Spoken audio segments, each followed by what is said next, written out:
Hello, I'm Ciara with Welcome Family Senior Solutions, and I have my wound certified nurse here, Amy. Hello. I'm wound certified as well, and so we wanted to get together and just educate a little bit on when seniors are looking for senior living options and having some concerns about some skin issues. So we wanted to kind of go over what are some of the questions to ask, what are some of the things to look for, so that way you just feel a little bit more comfortable with your care going into senior living. She actually goes out and does a lot of our assessments for when we have residents that are looking for senior living options. So skin integrity is super important, and I really wanted to kind of go over some basic questions that if you are looking for senior living options and you are touring, what are some good questions to ask when touring and asking about how they are actually managing that everybody goes in with wounds, but it's good to monitor and get started. So starting off, we have 5 questions. When is a good time to start paying attention to skin integrity? Upon admission, it's a good time to start asking what they have in place to monitor skin integrity. So it's really important for them to start asking some of these questions even when you're just looking at the home. Once they go in there, you absolutely want them to start monitoring to be preventative. Yes. So you don't want to wait until there's a skin issue.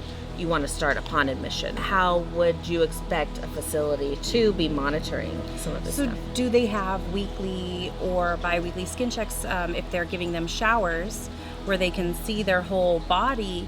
Are they able to kind of check and make sure that everything remains intact? And if there is any issues, how they go about addressing those changes. As a family member, what are some good questions to ask the facility of how they maintain the skin integrity? Is there specific questions that they can ask them, like, hey, how are you going to monitor my family member's skin to make sure they don't have any breakdown? If they are incontinent, using something like A&D ointment as preventative each time they change the brief, so that feces or urine doesn't sit on the skin and break that down and create a bigger problem. So you want to make sure that they just have a daily routine Yes. of preventative care Yes. with something like A&D that they can purchase like over the counter or get from their nurse. Yes. The facility there should be able to purchase some of that as well. And if they don't, these are available over the counters, and families need to be prepared to be able to maintain those costs if the facility itself does not provide these products. Yeah, it's important to know that assisted living, they're not required to provide these items. These are specialty items. Some of them will cover that cost. Some of them will charge an extra fee, and then some of them will also just have the family purchase them and bring them. People can have them delivered from Amazon, Walmart, or just bring them to the facility. Question number 3, what could happen if the skin integrity is not monitored properly? You'll have breakdown, moisture-associated skin damage, you can have rashes, something a little more fungal, and eventually, if they're not repositioning properly, you can have a wound form and puts you a lot more at risk for infection. So we're not always worried about an open area. Some of those moisture issues, if they're incontinent, just having extra skin folds, it's hot here in Arizona, those kind of things can cause rashes, fungal infections, yeast infections. Just that alone can be very uncomfortable. So it's not always open areas that we're worried about. We definitely want to be preventative for all of the issues. What are some of the responsibilities of the family as far as supplies when they're going into facilities? A lot of times it is the creams. It is also necessary to be prepared to purchase these, but also it needs to be purchased in a timely manner as well. If they need something a little stronger than A&D, like a calmeseptine or Calmazyme, zinc, it's important to get these to the facility right away so they're able to help repair or maintain that skin integrity.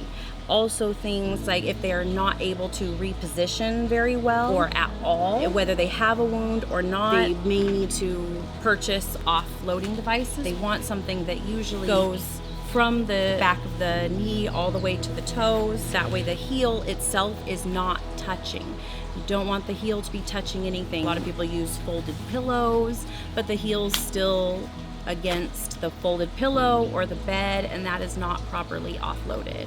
You want to make sure that whatever you're getting, it is properly offloaded and not causing pressure on another area. So it's important to talk to your care team once they are in a facility to see what areas are starting to become reddened or changing color, or you can clearly see some sort of pressure from the bed or the mattress or a pillow, and then they'll let you know what kind of devices to get. So you might have an offloading mattress, you might have a cushion for their wheelchair, you might have something for their feet like the item that she just showed you. So there's a lot of areas on the body that have different offloading devices that you can purchase. And then when they do have those, like she said, you do want to monitor while they're in place. You can't just put them on and be like, okay, we're clear and free from looking at this skin. We have to make sure that the offloading device, like that for example, has straps. It could be turned around, it could be too tight, if they have sort of like edema.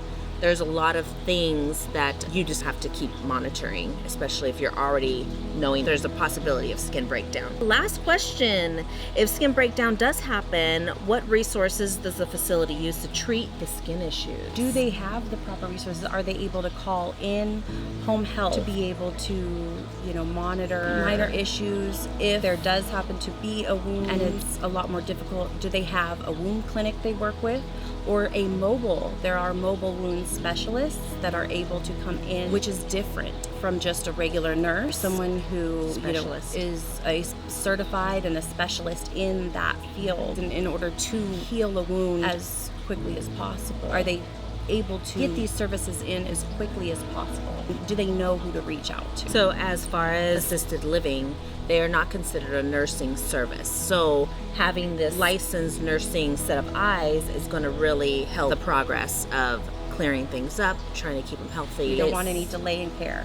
The faster the issue is addressed, the better the outcome. Thank you for tuning in. My name is Ciara with Welcome Family Senior Solutions. This is Amy, and I just wanted to make sure that you guys had some quick information on skin integrity when you are looking for senior living options. But if you have any other questions, you can always reach out to us on Facebook, Instagram, YouTube, TikTok, and our website, welcomefamilyseniorsolutions.com.